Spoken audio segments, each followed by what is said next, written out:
THE MAN in the Iron Mask, by Alexandre Dumas. Chapter 36. In M. Colbert's Carriage. As Gourville had seen, the king's musketeers were mounting and following their captain.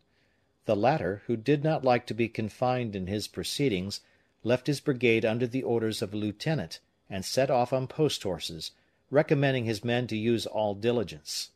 However rapidly they might travel, they could not arrive before him.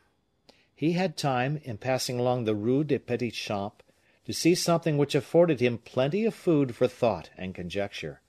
He saw M. Colbert coming out from his house to get into his carriage, which was stationed before the door. In this carriage D'Artagnan perceived the hoods of two women, and, being rather curious, he wished to know the names of the ladies hid beneath these hoods. To get a glimpse at them, for they kept themselves closely covered up, he urged his horse so near the carriage, that he drove him against the step with such force as to shake everything containing and contained. The terrified women uttered, the one a faint cry, by which D'Artagnan recognized a young woman, the other an imprecation, in which he recognized the vigor and aplomb that half a century bestows. The hoods were thrown back. One of the women was Madame Vanel, the other the Duchesse de Chevreuse.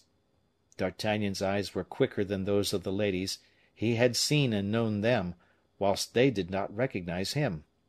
And as they laughed at their fright, pressing each other's hands, "Humph!" said D'Artagnan, "the old duchesse is no more inaccessible to friendship than formerly, she paying her court to the mistress of M. Colbert. Poor M. Fouquet! That presages you nothing good." He rode on. M.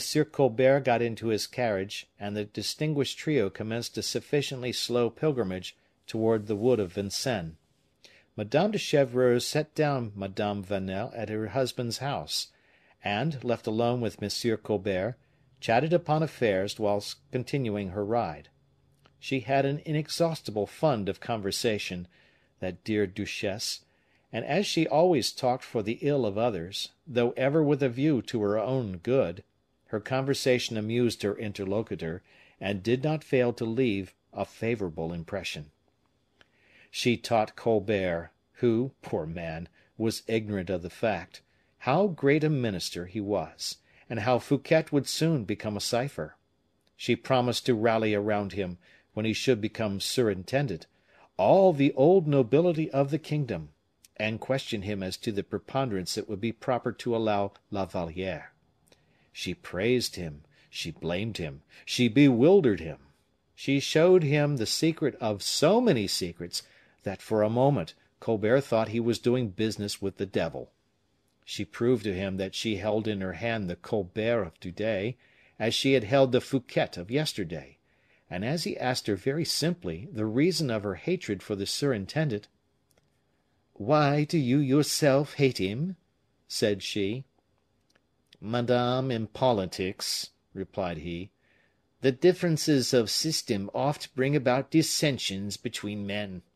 Monsieur Fouquet always appeared to me to practice a system opposed to the true interests of the king." She interrupted him. "I will say no more to you about Monsieur Fouquet. The journey the king is about to take to Nantes will give a good account of him.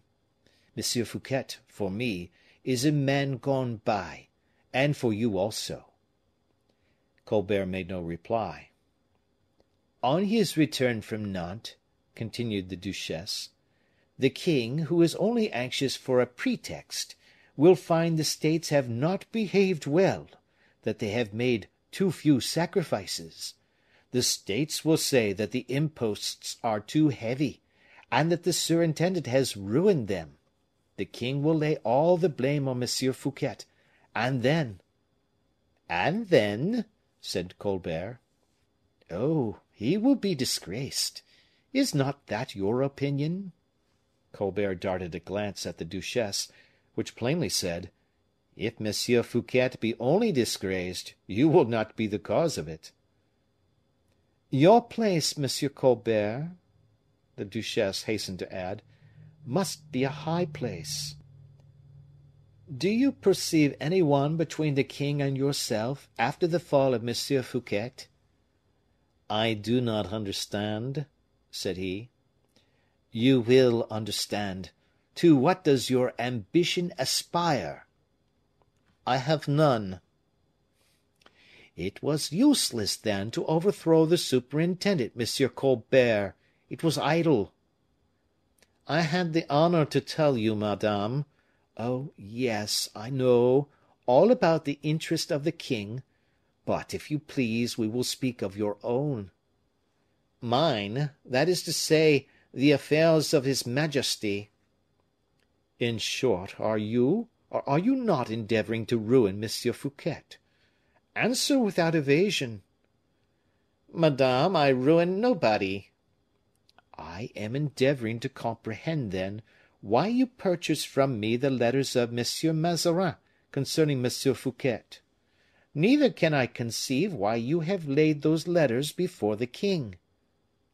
Colbert, half stupefied, looked at the duchesse with an air of constraint. "Madame," said he, "I can less easily conceive how you, who received the money, can reproach me on that head." "That is," said the old duchesse, "because we must will that which we wish for, unless we are not able to obtain what we wish." "Will?" said Colbert, quite confounded by such coarse logic. "You are not able. Hein! Speak." "I am not able, I allow, to destroy certain influences near the king." "That fight in favor of M. Fouquet? What are they? Stop, let me help you." "Do, madame." "La Valliere?" "Oh! very little influence, no knowledge of business, and small means. M. Fouquet has paid his court to her." "To defend him would be to accuse herself, would it not?" "I think it would." "There is still another influence. What do you say to that?" "Is it considerable?" "The queen mother, perhaps." "Her majesty the queen mother has a weakness for M. Fouquet very prejudicial to her son." "Never believe that," said the old duchesse, smiling. "Oh!" said Colbert, with incredulity, "I have often experienced it." "Formerly?" "Very recently, madame, at Vaux. It was she who prevented the king from having M. Fouquet arrested." "People do not forever entertain the same opinions, my dear monsieur. That which the queen may have wished recently, she would not wish, perhaps, to day." "And why not?" said Colbert, astonished. "Oh, the reason is of very little consequence." "On the contrary, I think it is of great consequence; for, if I were certain of not displeasing her majesty, the queen mother, my scruples would be all removed." "Well, have you never heard talk of a certain secret?" "A secret?" "Call it what you like. In short, the queen mother has conceived a bitter hatred for all those who have participated, in one fashion or another, in the discovery of this secret, and M. Fouquet, I believe, is one of these." "Then," said Colbert, "we may be sure of the assent of the queen mother?" "I have just left her majesty, and she assures me so." "So be it, then, madame." "But there is something further. Do you happen to know a man who was the intimate friend of M. Fouquet, M. d'Herblay, a bishop, I believe?" "Bishop of Vannes." "Well, this M. d'Herblay, who also knew the secret, the queen mother is pursuing with the utmost rancor." "Indeed!" "So hotly pursued, that if he were dead, she would not be satisfied with anything less than his head; to satisfy her he would never speak again." "And is that the desire of the queen mother?" "An order is given for it." "This M. d'Herblay shall be sought for, madame." Oh, it is well known where he is. Colbert looked at the duchesse. Say where, madame. He is at Belle Ile en Mer. At the residence of Monsieur Fouquet? At the residence of Monsieur Fouquet. He shall be taken. It was now the duchesse's turn to smile. Do not fancy the capture so easy, said she. Do not promise it so lightly. Why not, madame? Because Monsieur d'Herblay is not one of those people who can be taken when and where you please. He is a rebel, then?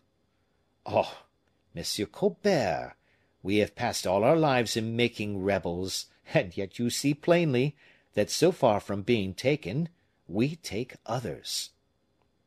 Colbert fixed upon the old duchesse one of those fierce looks of which no words can convey the expression, accompanied by a firmness not altogether wanting in grandeur. The times are gone, said he, in which subjects gain duchies by making war against the king of France. If Monsieur d'Herblay conspires, he will perish on the scaffold. That will give, or will not give, pleasure to his enemies, a matter, by the way, of little importance to us. And this us, a strange word in the mouth of Colbert, made the duchesse thoughtful for a moment. She caught herself reckoning inwardly with this man. Colbert had regained his superiority in the conversation, and he meant to keep it. You ask me, madame, he said, to have this Monsieur d'Herblay arrested? I asked nothing of the kind. I thought you did, madame. But, as I have been mistaken, we will leave him alone. The king has said nothing about him. The duchesse bit her nails. Besides, continued Colbert, what a poor capture would this bishop be? A bishop game for a king? Oh, no, no, I will not even take the slightest notice of him. The hatred of the duchesse now discovered itself. Game for a woman, said she. Is not the queen a woman? If she wishes Monsieur d'Herblay arrested, she has her reasons. Besides, is not Monsieur d'Herblay the friend of him who is doomed to fall? Oh, never mind that, said Colbert. This man shall be spared if he is not the enemy of the king. Is that displeasing to you? I say nothing. Yes, you wish to see him in prison, in the Bastille, for instance. I believe a secret better concealed behind the walls of the Bastille than behind those of Belle Ile. I will speak to the king about it. He will clear up the point. And whilst waiting for that enlightenment, Monsieur l'Evêque de Vannes will have escaped. I would do so. Escaped? He? And whither should he escape? Europe is ours, in will if not in fact. He will always find an asylum, monsieur. It is evident you know nothing of the man you have to do with. You do not know d'Herblay, you do not know Aramis. He was one of those 4 musketeers who, under the late king, made Cardinal de Richelieu tremble, and who during the regency gave so much trouble to Monseigneur Mazarin. But, madame, what can he do, unless he has a kingdom to back him?